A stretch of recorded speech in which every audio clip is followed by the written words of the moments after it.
Hello everyone. Welcome to For Nurses Preparation YouTube channel. I am Neeraj Kumar Kathal.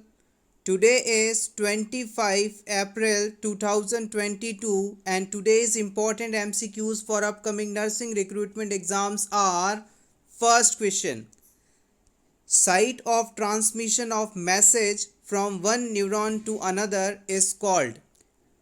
जब किसी एक neuron से दूसरे न्यूरॉन तक मैसेज या इम्पल्स ट्रैवल करता है तो इन दोनों न्यूरॉन के बीच का ये जो स्पेस है इसे किस नाम से जाना जाता है ये आपको बताना है। डेंड्राइट्स, साइनैप्स, एक्सॉन या node of रैनवीर।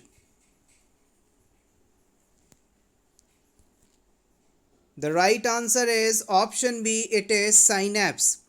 Site of transmission of message from one neuron to another neuron called synapse. Synapse को आप दो न्यूरॉन्स के बीच की स्पेस या जंक्शन के नाम से भी जानते हैं। अगर हम एक रफ न्यूरॉन की स्ट्रक्चर ड्रॉ करें तो वो देखने में कुछ इस प्रकार से दिखाई देगी। दिस इज न्यूक्लियस, इसे आप डेंड्रॉइड्स कहेंगे। ये एक्सॉन पार्ट है, यहाँ पर माइलिन शीट की कवरिंग पाई जाती है और इन माइलिन शीट के बीच का स्पेस नोड्स ऑफ रेनवीर के नाम से जाना जाता है। जब कोई इम्पल्स एक न्यूरॉन से दूसरे न्यूरॉन में ट्रैवल करता है तो दो न्यूरॉन्स के बीच की जगह को हम साइनैप्स के नाम से जानते हैं।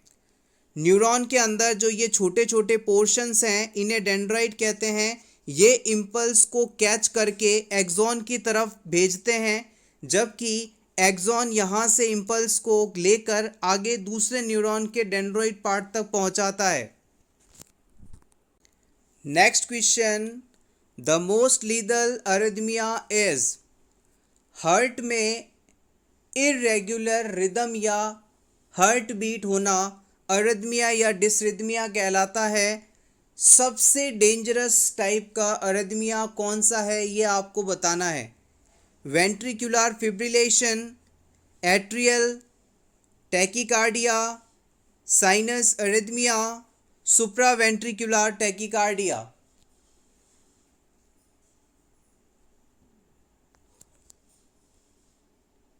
The right answer is option A, it is ventricular fibrillation. Ventricular fibrillation को आप शॉर्ट में वी-फिब के नाम से भी जानते हैं और ये मोस्ट सीरियस कार्डियक अरिथमिया या कार्डियक रिदम डिस्टरबेंस के नाम से जाना जाता है। आप इसे याद रखने के लिए वेरी डेंजरस भी याद रख सकते हैं। वी-एफ मीन्स वेंट्रिकुलर फिब्रिलेशन और it is very dangerous. Next question, which intervention appropriate for the client with skeletal traction. अगर किसी क्लाइंट में स्केलेटल ट्रैक्शन लगा है तो सबसे इम्पॉर्टेंट इंटरवेंशन क्या होना चाहिए। Pin care, prone positioning, intermittent weight या फिर 5 पाउंड वेट लिमिट।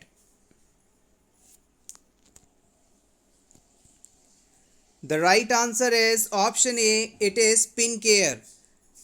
फ्रैक्चर के बाद दो प्रकार के ट्रैक्शंस अप्लाई किए जाते हैं।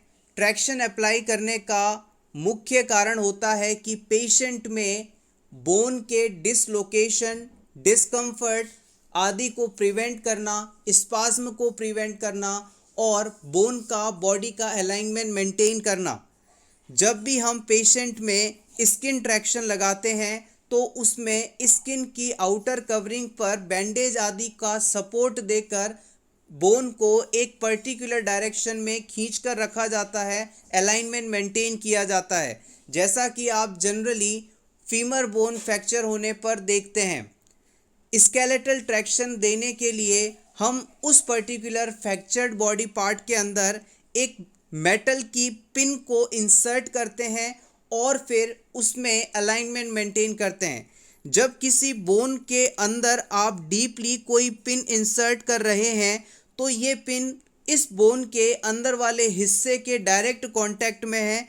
अगर आपने इस पिन के आसपास वाले एरिया की रोज प्रॉपर केयर नहीं की तो यहाँ पर माइक्रो ऑर्गेनिज्म डेवलप होंगे, ये माइक्रो ऑर्गेनिज्म फिर इस पिन के सहारे बोन के अंदर जा सकते हैं और सीरियस इन्फेक्शन डेवलप कर सकते हैं। तो हमेशा याद रखिएगा, स्केलेटल ट्रैक्शन जिस भी पेशेंट में लगा हुआ हो, सबसे ज़्यादा इम्पॉर्टेंट है उस जगह पर लगी पिन की केयर करना, अदरवाइज पेशेंट को सेप्टिसीमिया तक हो सकता है।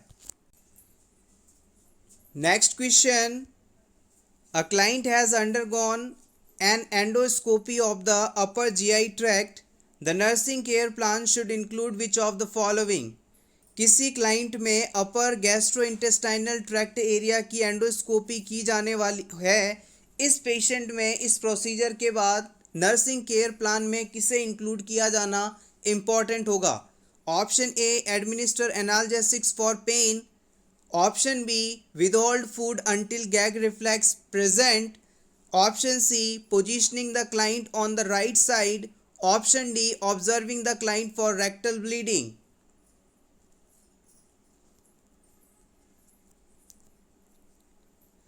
The right answer is option B, withhold the food until the gag reflex is present. इस पूरे प्रोसीजर को हम ब्रीफली समझते हैं और उसके बाद रैशनल को डिस्कस करेंगे। एंडोस्कोपी एक ऐसा प्रोसीजर है जिसमें हम अपर जीआई ट्रैक्ट का कैमरे द्वारा विजुअलाइजेशन करते हैं। सिंपली कहें तो ईसोफेगस, स्टमक और स्मॉल इंटेस्टाइन के शुरुआती पार्ट यानी ड्यूडेनम में किसी प्रकार का ऑब्स्ट्रक्शन, एबनॉर्मलिटी या अल्सर को आइडेंटिफाई करने के लिए हम एंडोस्कोपी प्रोसीजर की मदद लेते हैं। एंडोस्कोप जो है एक प्रकार का कैमरा होता है और इस कैमरे के आगे वाले सिरे के ऊपर एक ट्यूब लाइक स्ट्रक्चर होती है जिसके एक सिरे पर कैमरा होता है। इस ट्यूब लाइक कैमरा वाले स्पेस को डॉक्टर पेशेंट के माउथ के थ्रू जीआई ट्रैक्ट में इंसर्ट करता है और फिर विजुअलाइजेशन करता है upon the monitor from which this device is attached. Endoscopy procedure जब भी किया जाता है, इसमें पेशेंट को एनेस्थीसिया दिया जाता है और एनेस्थीसिया के इफेक्ट के कारण पेशेंट में गैग रिफ्लेक्स एब्सेंट हो जाते हैं। गैग रिफ्लेक्स क्या है? गैग रिफ्लेक्स हमारी बॉडी की एक प्रोटेक्टिव मैकेनिज्म है, प्रोटेक्टिव रिफ्लेक्स है। इसे चेक कैसे किया जाता है?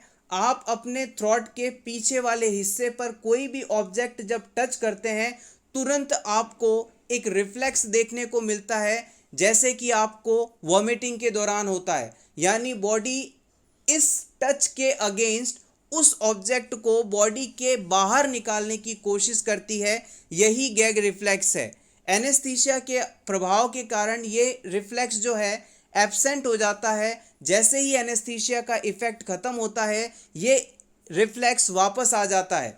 अगर आपने गैग रिफ्लेक्स के वापस आने से पहले ही पेशेंट को कुछ खाने या पीने के लिए दिया, तो हो सकता है ये फूड उसके रेस्पिरेटरी ट्रैक्ट में चला जाए, जिसके कारण पेशेंट को डिस्कम्फर्ट होने लगे, कॉम्प्लिकेशंस हो जाएं या फिर रेस्पिरेशन सीजेशन तक हो सकता है। हमेशा याद रखें, गैग रिफ्लेक्स एनेस्थीसिया देने के बाद जब आ जाएगा, उसी के बाद आप कुछ भी खाने या पीने के लिए पेशेंट को देंगे। Next question, the ability of human body to protect itself from pathogens is known as. Human body की वह प्रक्रिया जिसके द्वारा वह खुद को पैथोजेंस या माइक्रो ऑर्गेनिज्म से बचाती है, क्या कहलाती है?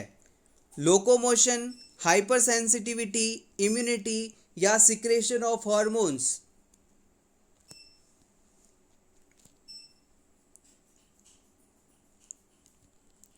The right answer is option C, it is immunity. Body का प्रोटेक्शन सिस्टम इम्यूनिटी कहलाता है। Option C correct. Next question, which of the following term describes a decrease number of platelets? अगर किसी पर्सन में प्लेटलेट काउंट नॉर्मल से कम होने लगे तो इस कंडीशन को आप क्या कहेंगे? थ्रोम्बेक्टोमी, थ्रोम्बोसाइटोपिनिया, थ्रोम्बोसाइटोपैथी या thrombocytosis?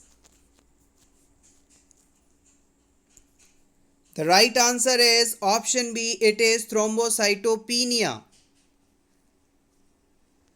An abnormal decrease in number of platelets called thrombocytopenia or thrombopenia. Platelets को हम थ्रोम्बोसाइट्स के नाम से जानते हैं और किसी भी शब्द के पीछे यदि पीनिया सुफिक्स लग जाए तो इसका मतलब होता है डिक्रीज या कमी। प्लेटलेट्स की कमी थ्रोम्बोसाइटोपीनिया कहलाती है। Normally deficient function of platelet is called thrombocytopathy. अगर किसी पर्सन के अंदर प्लेटलेट काउंट तो नॉर्मल है लेकिन प्लेटलेट्स अपना फंक्शन प्रॉपरली नहीं कर पा रही हैं तो इस कंडीशन को हम थ्रोम्बोसाइटोपैथी कहते हैं, यानी प्लेटलेट्स का डिसफंक्शनल होना। Surgical removal of thrombus is called thrombectomy. अगर किसी क्लाइंट की ब्लड वेसल में कोई ब्लड क्लॉट एक जगह पर रुका हुआ है तो इसे हम थ्रोम्बस कहते हैं। इस क्लॉट की प्रेजेंस के कारण जो ब्लड सप्लाई है वो प्रॉपर नहीं हो पाती है और इसके ट्रीटमेंट के लिए हम थ्रोम्बेक्टोमी प्रोसीजर का इस्तेमाल करते हैं। इस सर्जरी के अंदर हम इस थ्रोम्बस को यहाँ से सर्जरी द्वारा रिमूव कर देते हैं, जिसके बाद ब्लड सर्कुलेशन पहले की तरह नॉर्मल होने लगता है।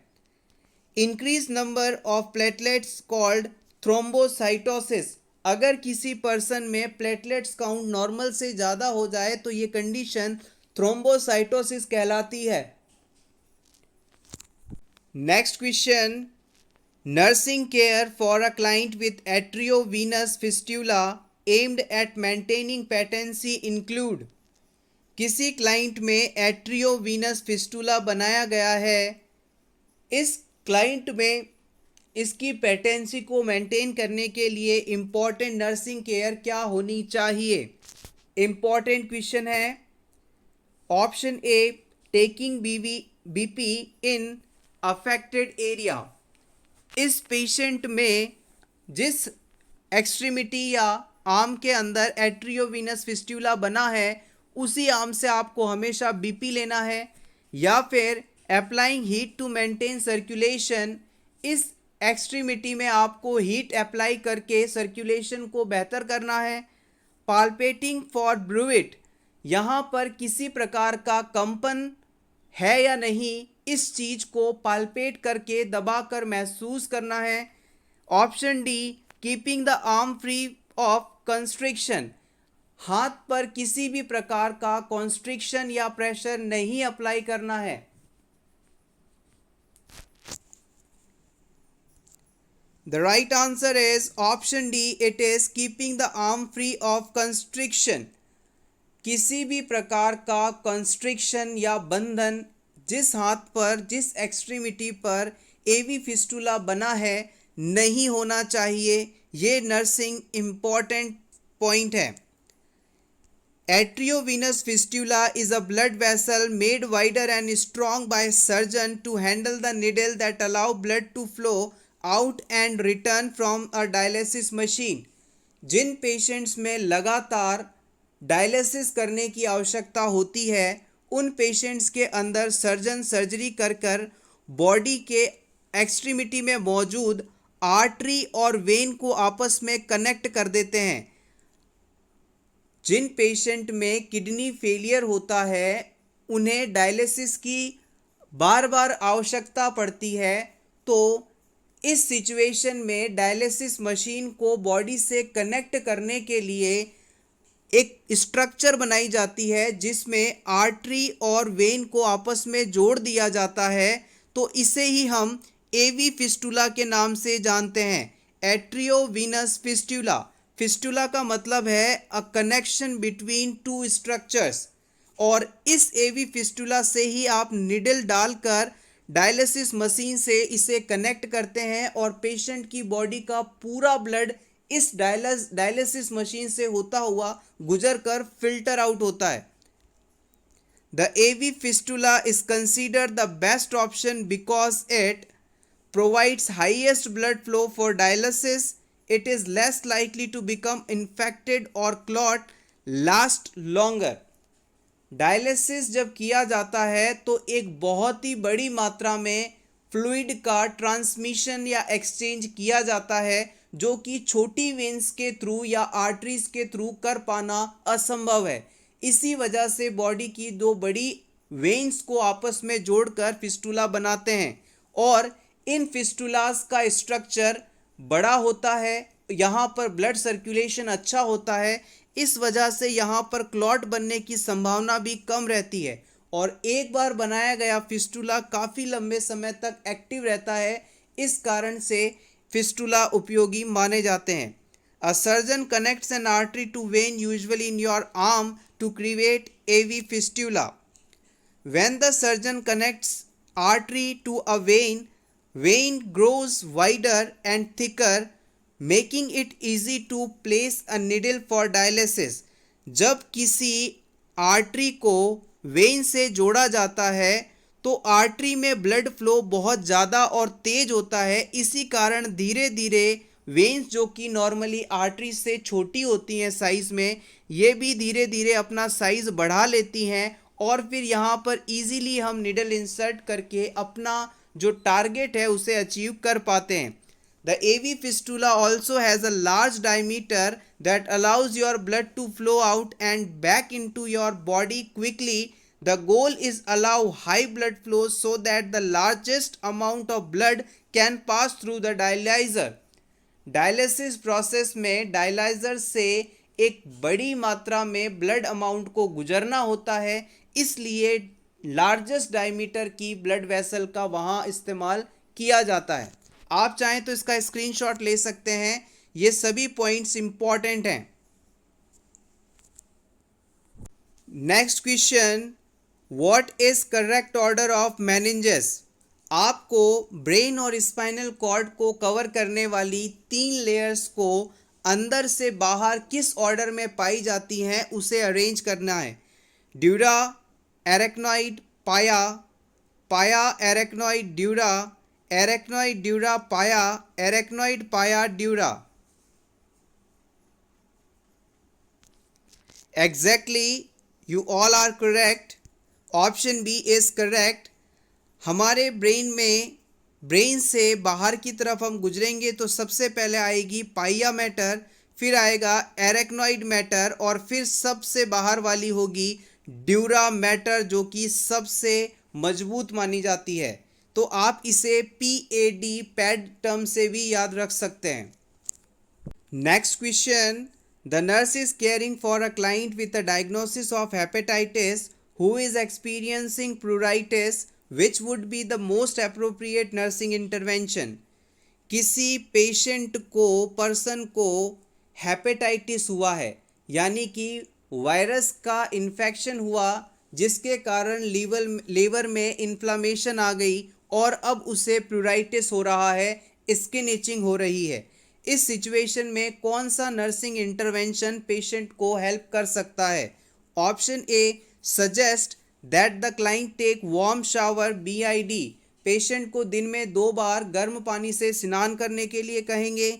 Option B, add baby oil to the client's bath water, हम इस पेशेंट के नहाने के पानी में बेबी ऑयल मिक्स कर देंगे। Option C, apply powder to the client's skin, हम पेशेंट की बॉडी पर पाउडर अप्लाई करेंगे। या फिर suggest a hot water rinse after bathing, हम इस पेशेंट में बाथिंग के बाद हॉट वाटर रिंस लेने के लिए कहेंगे। हेपेटाइटिस का पेशेंट है, पेशेंट को प्लूराइटिस हुआ है यानी स्किन पर ड्राइनेस और इचिंग मौजूद है, तो इसे ट्रीट करने के लिए इम्पॉर्टेंट नर्सिंग इंटरवेंशन बताना है आपको। The right answer is option B, हम इस पेशेंट के बाथिंग वाटर में, नहाने के पानी में बेबी ऑयल मिक्स करेंगे। इसका क्या कॉन्सेप्ट है, आइए इसे जान लेते हैं। Oil can be applied to help the dry skin and to decrease itching, so adding baby oil to bath water soothing the skin. सर्दियों के मौसम में आप बार बार कोल्ड क्रीम, मॉइस्चराइज़र या ऑयल का इस्तेमाल करते हैं ताकि आपकी बॉडी ड्राई ना हो, आपकी स्किन ड्राई ना हो। जैसे ही आपकी स्किन ड्राई होती है वहाँ पर इचिंग देखने को मिलती है। वही कॉन्सेप्ट यहाँ पर अप्लाई किया गया है। पेशेंट को प्रूराइटिस है, स्किन ड्राई है जिसकी वजह से इचिंग हो रही है, तो हम इस पेशेंट के बाथिंग वाटर में बेबी ऑयल मिक्स करेंगे। ऑयल क्या करेगा, बॉडी में मॉइस्चर को बनाए रखेगा और पेशेंट में जो सीवियरिटी ऑफ सिम्टम्स हैं वो कुछ कम हो जाएंगे। This is the simple concept, you can take screenshot. Hepatitis क्या है? Hepatitis refers to an inflammatory condition of liver. It's commonly caused by viral infection, but there is are other possible causes of hepatitis. These include autoimmune hepatitis and hepatitis that occurs as secondary result of medicine, drug, toxins and alcohol. Hepatitis disease virus के कारण होता है और hepatitis के अंदर liver प्रभावित होता है, इसमें इन्फ्लामेशन हो जाती है। हेपेटाइटिस ऑटो इम्यून डिजीज़ के बाद भी देखा जाता है और कई बार तो मेडिसिन की एलर्जी के बाद भी हेपेटाइटिस डेवलप हो सकता है। प्रूराइटिस क्या है, इसे भी समराइज कर देते हैं। प्रूराइटिस और itch is defined as an unpleasant sensation of skin that provokes the urge to scratch. Pruritus एक वह फीलिंग है जिसमें पेशेंट बैड सेंसेशन फील करता है और उसे इच्छा होती है कि वो स्किन पर स्क्रैच करे, खुजली करे। It is characteristic feature of many skin diseases and unusual sign of some systemic disease. Pruritus may be localized or generalized or can occur as an acute or chronic condition. Take screenshot for your revision. Next question. An important intervention in monitoring the dietary compliance of a client with bulimia. Bulimia patient के लिए important intervention क्या होगा? Allow the client privacy during the meal times. Patient जब खाना खा रहा हो तो उसे प्राइवेसी प्रोवाइड करवाई जाए। Praising her for eating all her meal. Patient को यदि दिया गया पूरा खाना वो फिनिश कर देता है तो उसे इनाम देना चाहिए। Observe her for 1 to 2 hours after meal. Bulimia के पेशेंट्स को खाना खाने के बाद 1 से 2 घंटे तक हमें मॉनिटर करना चाहिए, ऑब्जर्व करना चाहिए। Option D, encouraging her to choose food she like or and to eat moderation। हम इस पेशेंट को खुद से उसे जो पसंद है उन सभी फूड सब्सटेंस को सेलेक्ट करने के लिए फ्री कर सकते हैं।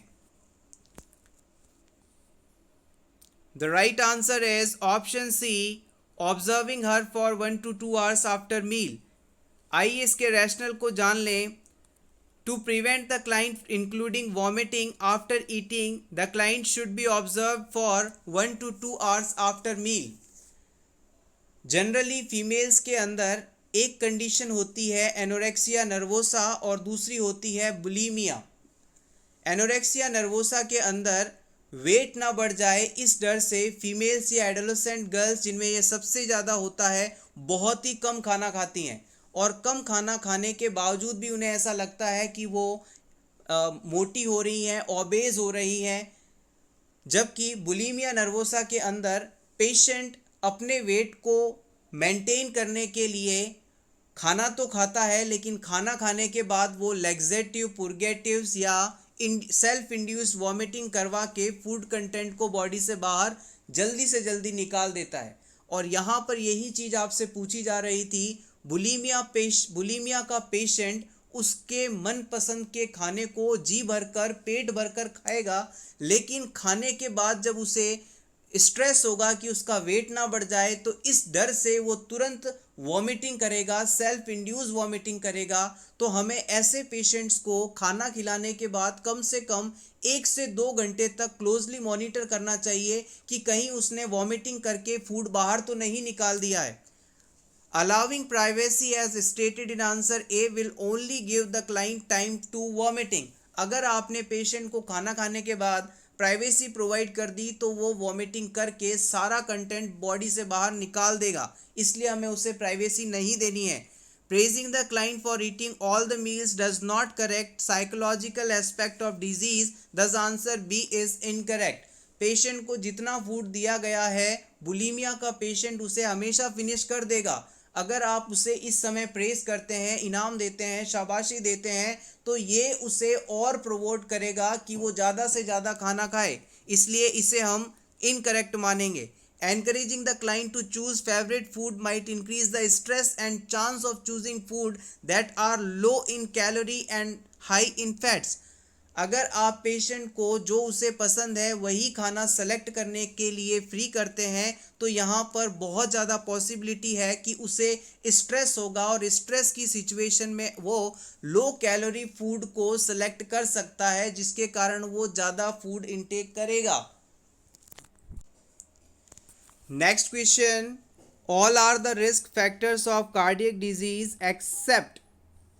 आपको उन सभी पॉइंट्स को सेलेक्ट करना है जो कि कार्डियक डिजीज या हार्ट डिजीज के लिए रिस्क फैक्टर हैं। अब लास्ट शब्द है एक्सेप्ट। यहाँ पर आते ही पूरे क्वेश्चन का मतलब बदल जाता है। All are the risk factors of cardiac disease except, इन चारों ऑप्शंस में से कौन सा ऑप्शन कार्डियक डिजीज के लिए रिस्क फैक्टर नहीं है? Options are office job, age above 70 years, increase HDL level, increase LDL level, which is not a risk factor for heart diseases. The right answer is option C. हमेशा याद रखिएगा जो lipoproteins हैं वो दो प्रकार के हैं, high density lipoprotein and low density lipoprotein. जो हाई डेंसिटी लिपोप्रोटीन है इसे हम गुड कोलेस्ट्रॉल के नाम से जानते हैं और लो डेंसिटी लिपोप्रोटीन्स को बैड कोलेस्ट्रॉल के नाम से जानते हैं। अगर किसी पर्सन की बॉडी में हाई गुड कोलेस्ट्रॉल यानी HDL का लेवल बढ़ रहा है तो इससे उसकी जो हार्ट की हेल्थ है वो बेहतर होगी, इसमें डरने की बात नहीं है। लेकिन अगर पेशेंट के अंदर लो डेंसिटी लिपोप्रोटीन जिसे आप बैड कोलेस्ट्रॉल कहते हैं उसकी मात्रा बढ़ती है तो इससे पेशेंट को हार्ट डिजीजेज हो सकते हैं। HDL जो है ये बॉडी में मौजूद एक्स्ट्रा लिपिड सब्सटेंस को निकाल कर लीवर तक लाकर उनका मेटाबोलाइज कराता है या इसे स्टोर करवाता है। लेकिन जो LDL हैं ये बॉडी में लीवर के अंदर मौजूद सारे लिपिड को यहाँ से निकाल कर ब्लड वेसल्स में जाकर जमा कर देते हैं, जिसके कारण हार्ट डिजीजेज होने की संभावना बढ़ जाती है। अगर कोई पर्सन ऑफिस जॉब में है, फिजिकली यानी इतना एक्टिव नहीं है, तो इस वजह से उसे हार्ट डिजीज़ हो सकती हैं। एज के बढ़ने के साथ ही हार्ट डिजीज़ होने की संभावना देखी जाती है। Next question, a persons lab value shows cholesterol level 300 mg, the nurse advise the person. किसी पर्सन में कोलेस्ट्रॉल का लेवल 300 mg आ गया है तो इस सिचुएशन में आप इस पर्सन को क्या एडवाइस देंगे? लिपिड प्रोफाइल करवाने के लिए, डाइटरी पैटर्न चेंज करने के लिए, या फिर ADL की हिस्ट्री लेने के लिए, या फिर वजन कम करने के लिए?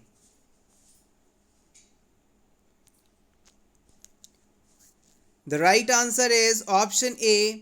याद रखिएगा किसी भी पर्सन के अंदर कोलेस्ट्रॉल का लेवल 200 mg/dl से ज़्यादा नहीं होना चाहिए। अगर कोलेस्ट्रॉल इस लेवल तक है तो यहाँ पर पर्सन के लिए हार्ट की हेल्थ अच्छी है। लेकिन अगर कोलेस्ट्रॉल का लेवल 200 mg/dl से ज़्यादा होता है तो पर्सन के अंदर हार्ट डिजीज़ होने की संभावना बढ़ जाती है और इस सिचुएशन के अंदर हम पेशेंट को लिपिड प्रोफाइल करवाने की सलाह देते हैं।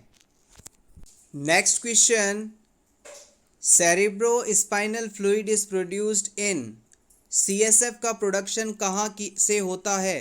कोरोइड प्लेक्सस से, एरेक्नॉइड विलाई से, मेडुला ऑब्लोंगेटा से या ऑप्टिक डिस्क से?